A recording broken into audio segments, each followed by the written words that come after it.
अस्सलाम वालेकुम, मेरा नाम है खुशी अब्बासी। आज हम डिस्कस करेंगे 9th क्लास की बायोलॉजी में चैप्टर 6। चैप्टर का नाम है एंजाइम्स। आज का जो है हमारा लेक्चर नंबर 4 है। उसमें हम डिस्कस करेंगे मैकेनिज्म ऑफ एंजाइम एक्शन, कि एंजाइम जो अपना काम करता है वो किस तरह से करता है, उसका आखिर मैकेनिज्म क्या है। अब ये तो हमें पता है कि एंजाइम जो है वो रिएक्शन को स्पीड अप करता है। ठीक, जो रिएक्शन स्लो में होता हो, जिसकी स्पीड स्लो हो, या फिर वो अपनी रिक्वायरमेंट्स है वो हाई एनर्जी रखे, हाई टेम्परेचर रखे, या फिर हाई प्रेशर रखे, तो वो उसको लो कर कर एंजाइम जो है वो स्पीड में रिएक्शन करवा देता है। ठीक। और अब यहाँ पर है कि एंजाइम जो है वो कैटलिस्ट है। ठीक है, उसके साथ क्या है, सबस्ट्रेट अटैच होते हैं और वो फिर रिएक्शन करवाता है, मींस उसको प्रोडक्ट में कन्वर्ट कर देता है। अब क्या है, एंजाइम की जो एक्टिव साइट होती है जहाँ पर एक स्पेसिफिक सबस्ट्रेट आकर अटैच होगा, उसको हम बोलेंगे enzyme substrate complex. Short form में हम कह सकते हैं कि ESC means enzyme substrate complex.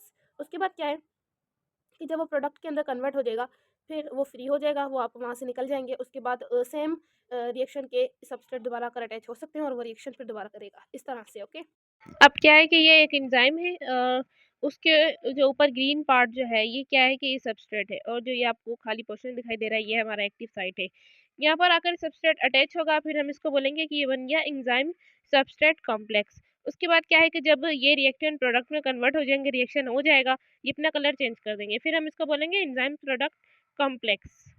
ठीक है, क्योंकि प्रोडक्ट में कन्वर्ट हो गया है। उसके बाद ये क्या है, ये एक्टिव साइट से अलग हो जाएंगे, प्रोडक्ट बन चुका है, फिर ये रिएक्शन हो जाएगा। और इसमें क्या है कि 2 मॉलिक्यूल्स आए और प्रोडक्ट में क्या है कि वो 2 मॉलिक्यूल्स दोनों टूट गए, अलग हो गए। तो ये क्या है, ये कैटाबॉलिक रिएक्शन हुआ है।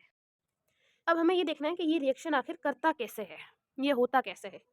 अब एक्शन ऑफ एंजाइम मतलब एंजाइम का काम क्या, आखिर ये हो कैसे रहा है। तो अब इसको समझने के लिए दो थ्योरीज दी गई हैं। ठीक, दो थ्योरीज दी गई हैं।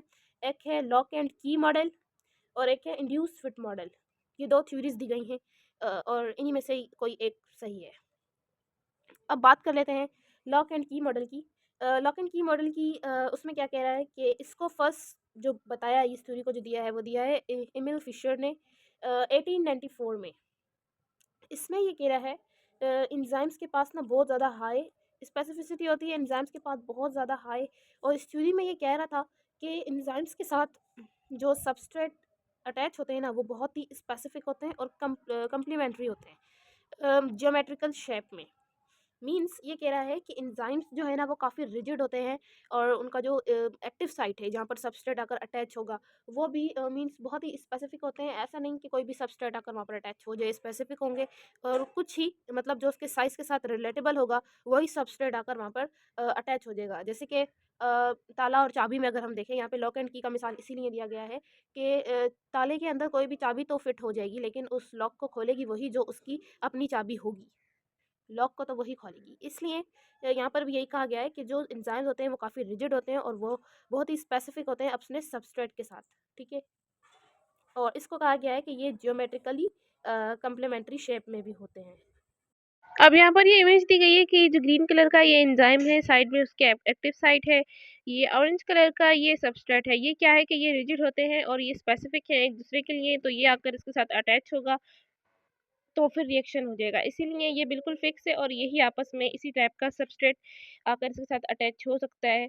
तो ये बहुत ही स्पेसिफिक है और ये जब अटैच होंगे तो बिल्कुल फिट होंगे, जस्ट लाइक लॉक एंड की।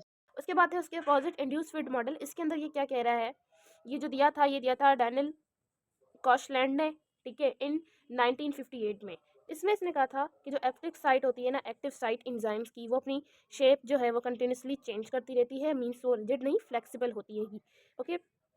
और जब सबस्ट्रेट आकर उसके साथ अटैच हो जाता है तो वो उसी के शेप में मीन्स अपनी थोड़ी शक्ल इख्तियार कर लेती है। मीन्स जो एक्टिव साइट है वो फ्लेक्सिबल है। तो अब इन दोनों में से कौन सी थ्योरीज को ज़्यादा एक्सेप्ट किया जाता है, वो जो थ्योरी है वो ज़्यादातर इंड्यूस फिट मॉडल को ज़्यादा एक्सेप्ट किया जाता है कि ये बिल्कुल ठीक है।